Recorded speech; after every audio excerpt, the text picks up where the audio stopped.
এটা তো থাকবে না, আমার শপথ ভেঙে যাবে।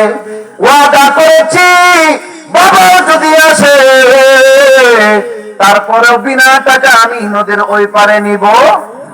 এই জন্য আল্লাহর বান্দা, টাকা যদি না দেন আপনাকে এখানে নদীর মাঝখানে রেখে যাব। আল্লাহর ওলি বৃদ্ধ মানুষ, 80 বছরের উপরে বয়স, জোরে কোন আল্লাহু আকবার। আল্লাহর ওলি ডাক দিয়া বলেন, বাবারে 14 জন যাত্রী টাকা দিয়েছে, একজনের টাকা না নিলে তোর কি হবে রে বাবা, কি এমন ক্ষতি হয়ে যাবে? গোতারাওয়ালা ডাক দেয়া, তো কোনো কাহিনী চলবে না, কোনো কথা চলবে না, টাকা দেওয়াই লাগবে, দেওয়াই লাগবে। এই কথা বলার পরে অনেক কাকতে মিনতি করছে, বলতেছে বাবা মাফ করে দে।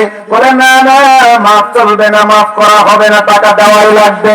আল্লাহর ওলি মালিক ডাক দেয়া বলে, বাবা রে তুই আমাকে নদীর ওই পরে নিয়ে যা, আমি তোর টাকা পরিশোধ করে দিব।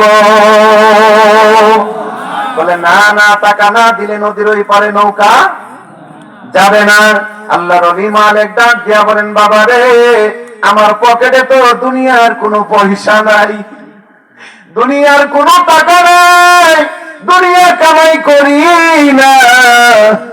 বাবা রে তুই তো জানোস আমি ফোরাতের এই ঘাটের মধ্যে যখন আসি, আইসা যখন ওই দিকে ওই